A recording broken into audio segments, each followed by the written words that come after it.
Morning my dear student, myself Thakur Jaswant. आज हम standard 10 subject Sanskrit unit 18 मुक्तानी मुक्तकानी का अभ्यास करेंगे। वैसे तो हम जानते हैं कि जो श्लोक लेसन है वो होते हैं छोटे, लेकिन वो बहुत ही बड़ी बात हमें सिखा देते हैं। ओके, तो ये जो मुक्तानी मुक्तकानी जो हमारा ये लेसन है वो इसमें ये जो 8 श्लोक है, तो ये जो 1 to 8 श्लोक है वो हमें अलग अलग टाइप की जानकारी दे रहा है, बहुत ही सारा नॉलेज दे रहा है। ओके, तो इसमें हमको हमारी जो लाइफ है वो किस स्टाइल से जीनी चाहिए, कैसे नहीं जीनी चाहिए, कौन सा कार्य करना है, कौन सा नहीं करना, ये बात हमें सिखाते हैं। ओके, तो ये जो लेसन है उसका ये उसके जो 1 to 8 श्लोक है उसका मैं 1 by 1 ट्रांसलेट कर रहा हूँ, तो आपको सही से ध्यान लगाकर सुनना है और याद भी रखना है। ओके, फर्स्ट श्लोक है पिनाकफणी बालेन्दु भस्म मंदाकिनीयुता पवर्ग रचिता मूर्ति पवर्ग प्रदास्तु वह। तो ये जो फर्स्ट श्लोक है, तो यहाँ पे मैं बता दूँ, यहाँ पे प वर्ग। ओके, तो हमने ग्रामर पॉइंट में सीखा ही है, लेकिन फिर भी हम थोड़ा रिवाइज कर देते हैं। ओके, तो ये जो प वर्ग है यहाँ पे मैं लिख रहा हूँ।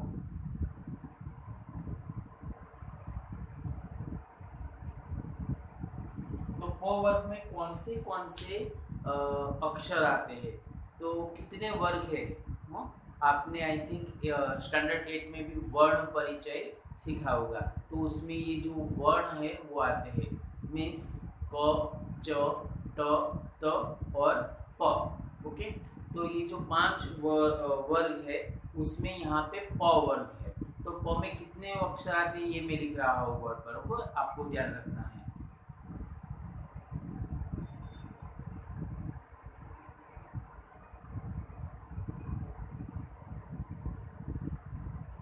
ओके, तो आपको आप देख रहे हैं यहाँ पे बोर्ड पे कि प, फ, ब, भ और म।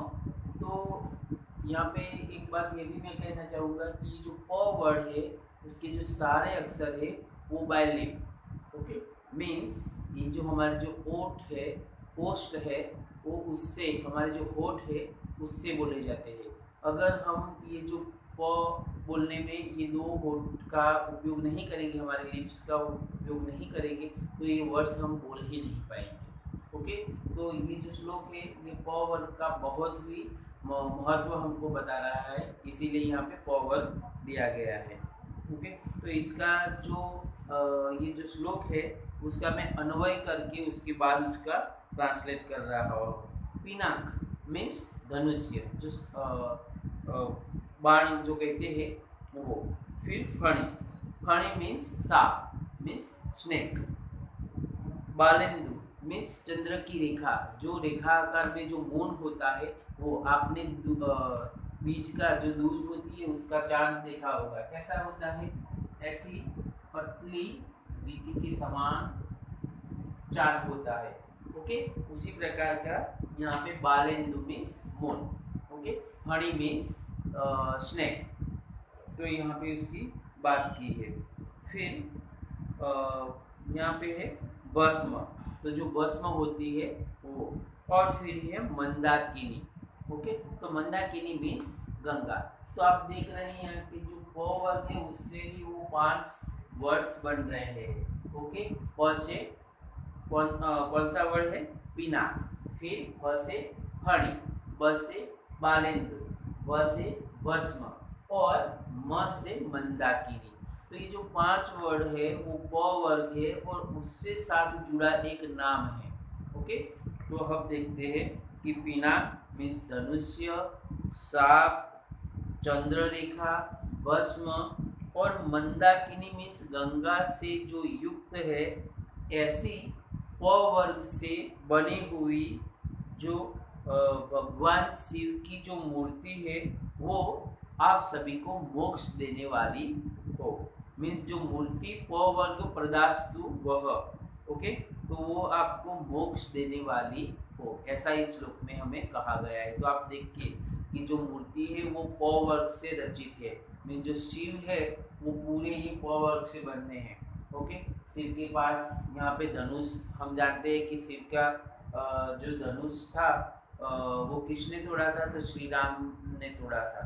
ओके, फिर फणी, तो शिव जी के पास स्नेक भी है। ओके, फिर बालेंद्र, तो शिव के सर पर चंद्र भी है। तो भस्म, तो शिव जी को भस्म बहुत ही प्रिय है। और मंदाकिनी, तो शिव की जो जटा है उसमें मंदाकिनी मीन्स गंगा का अविरत प्रवाह बह रहा है। ओके, अब नेक्स्ट श्लोक सेकंड नंबर। भगवान किम उपादेयम गुरुवचनम हेयम अपि च किम कार्यम किम अकार्यम को गुरुर्धिगतत्वः शिष्य हिता योद्यतः सततम। यहाँ पे जो सेकंड जो श्लोक है उसमें हमें गुरु शिष्य के बारे में भी बताया गया है। ओके, और गुरु वचन के बारे में भी बताया गया है। भगवान किम उपादेयम, तो भगवान मीन्स हे श्रीमान, हे श्रेष्ठ, हे श्रीमान। किम उपादेयम मीन्स ग्रहण करने जैसी क्या चीज़ है, तो जवाब है गुरु वचन, कि गुरु ने जो उपदेश दिया है, गुरु जो वचन कह रहा है उसको आप ग्रहण कीजिए।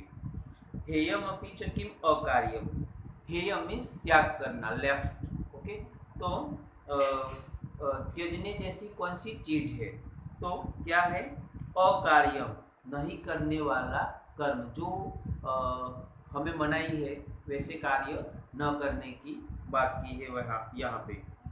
को गुरु अधिगत तत्व मीन्स गुरु कौन है, यहाँ पे है को गुरु, तो यहाँ पे पूछ रहे हैं कि गुरु कौन है, तो शिष्य हिताय यो उद्यतः, जो शिष्य के बारे में हमेशा, ओके, निरंतर, ऑलवेज, ओके, ऑलवेज तत्पर रहते हैं, ओके, वो, और जिसने तत्व ज्ञान प्राप्त किया है।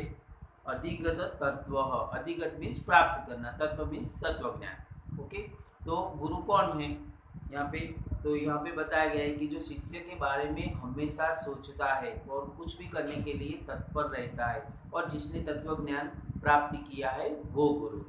ओके, अब नंबर थर्ड। अपूर्वयं मया दृष्टः कान्तः कमललोचने सो अनंतरम यो विजानाति स विद्वनात्र संशयः। यहाँ पे मैं अन्वय कह रहा है कि हे कमल लोचने मीन्स हे कमल जैसी आंखों वाले, लोचन मीन्स आइज। ओके, लेकिन कैसी आइज है यहाँ, कमल की जैसी eyes means eyes of lotus. Okay, वैसी। मया तव कमल लोचने अयम अपूर्व कांतः दृष्ट, ऐसा इसका अन्वय होता है।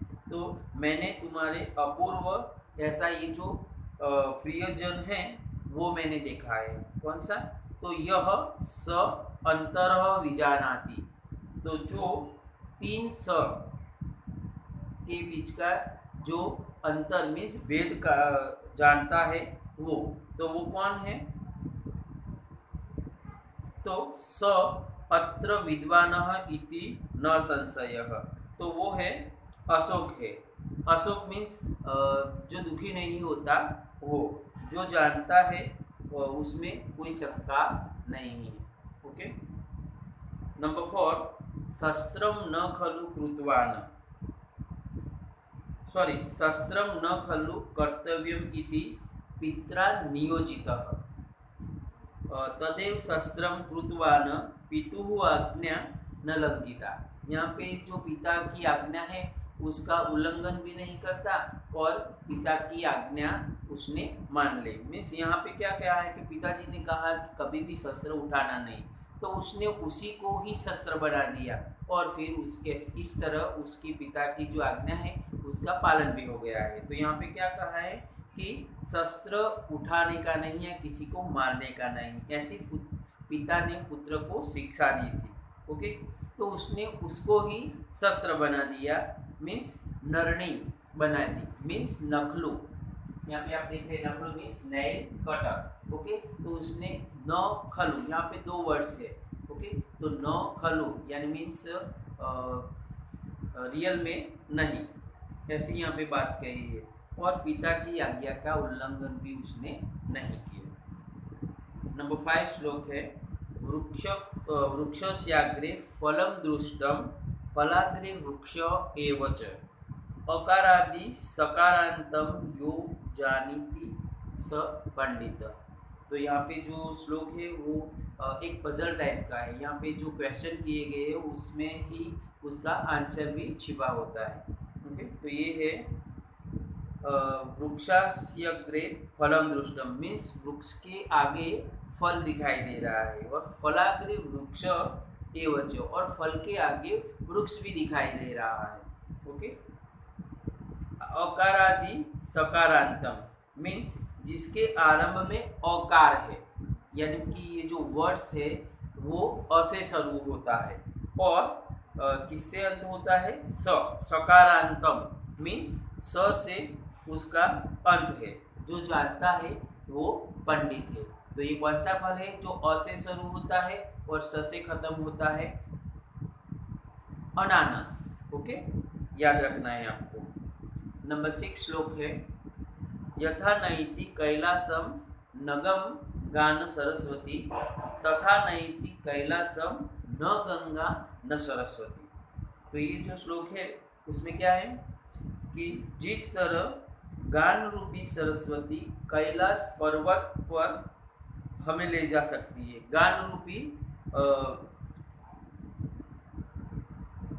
सरस्वती।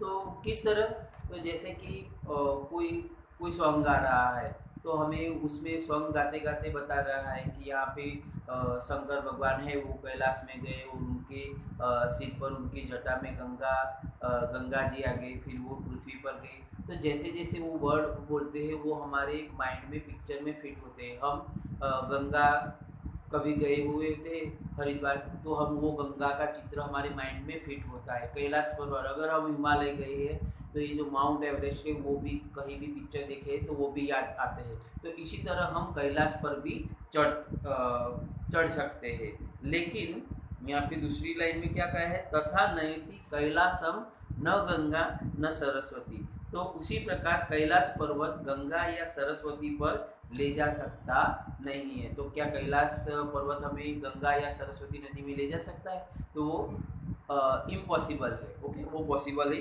नहीं है। नंबर 7 युधिष्ठिर कस्य पुत्र। यहाँ पे हमें क्वेश्चन किए गए हैं। ओके, और ये जो 7 नंबर का श्लोक है उसमें 3 क्वेश्चन है, और जैसे ही 3 क्वेश्चन खत्म होते हैं, फिनिश होते हैं, तो जो लास्ट के 3 वर्ड्स है वही हमारे आंसर है। तो इसका ट्रांसलेट हम 2 टाइप से करेंगे। फर्स्ट कर रहे हैं युधिष्ठिर कस्य पुत्र। तो युधिष्ठिर किसका पुत्र है, तो इसका जो आंसर है जो सेकंड लाइन में लास्ट टू थर्ड, ओके, तो धर्म से यानी कि धर्म राजा का पुत्र है। गंगा बहती की दृष्टि, तो गंगा किस तरह बहती है, तो सेकंड है त्वरिता मीन्स बहुत फास्ट क्विक। उसके बाद है हंसस्य शोभा का वास्ती। तो हंस की शोभा किस में है, मीन्स गति, उसकी चाल में। ओके, तो इस तरह भी हम बोल सकते हैं, या फिर तीन क्वेश्चन साथ में और पीछे लास्ट में तीन जो आंसर है वो साथ में हम लिख सकते हैं। ओके, और लास्ट जो श्लोक है वो है, सॉरी फिर से हम 7 का ट्रांसलेट कर देते हैं आपको अगर कोई दिक्कत हो। युधिष्ठिर किसका पुत्र है, तो इन ब्रैकेट हम काउंस में लिख सकते हैं धर्म का। फिर दूसरा है गंगा किस तरह बहती है, तो इन ब्रैकेट हम लिख सकते हैं फास्ट या झड़पी त्वरित। हंस की शोभा क्या है, तो हम इन ब्रैकेट लिख सकते हैं उसकी गति या फिर चाल। ओके, नंबर 8 है द्वंद्वो द्विगुरपि चाहम मद्गेहे नित्यम अव्ययी भावः तत्पुरुष कर्मदारय ये न हम श्या बहुरेहि। ये जो हम देख रहे हैं कि सभी समास के यहाँ पे नाम आ गए हैं, लेकिन जो समास है उसके दूसरे अर्थ भी यहाँ पे की गए हैं। ओके, तो यहाँ द्वंद्व मीन्स 2 की पैर वाला, द्वंद्व मीन्स पैर या कपल। ओके, कि मैं 2 की पैर वाला हूँ, या means husband and wife. Okay, द्विगुहु अपि, और वीकू मीन्स 2 काउस, 2 काउस वाला हो। मद गेहे नित्यम अव्यय भाव, अव्यय व्यय मीन्स खर्च, ओके, जो हम पैसे खर्चते हैं उसकी बात की गई है कि मेरे पास पैसे खर्च करने के लिए मेरे घर में अव्यय भाव कुछ भी नहीं है, ओके। तत्पुरुषम मीन्स इसलिए हे पुरुष, कर्मधार है मीन्स कुछ काम काज करो, ओके, इसीलिए कर्मधार है मीन्स कुछ काम काज करो। यह न बहुव्रीहि श्याम, जिससे मैं बहुव्रीहि मीन्स बहुत सारे धन वाला बनूं। धन मीन्स जो राइस होते हैं वो, ओके, धन वाला मैं बन जाऊँ। इसी तरह इसके जो दूसरे मीनिंग होते हैं ये हम यहाँ पे हमको ट्रांसलेट में लेने हैं, ओके। तो यहाँ पे ये जो 18 नंबर का मुक्तकानी ये जो हमारा जो श्लोक लेसन है वो मैं यहाँ पे फिनिश कर रहा हूँ। आई होप आप सबको इसका ट्रांसलेट समझ में आ गया होगा। तो आपको ये जो बोर्ड पर ग्लोसरी दिख रही है वो आपको अपनी नोटबुक में 3 टाइम राइट करनी है और उसके बाद इसकी एक्सरसाइज अपनी नोटबुक में राइट करनी है। Thank you.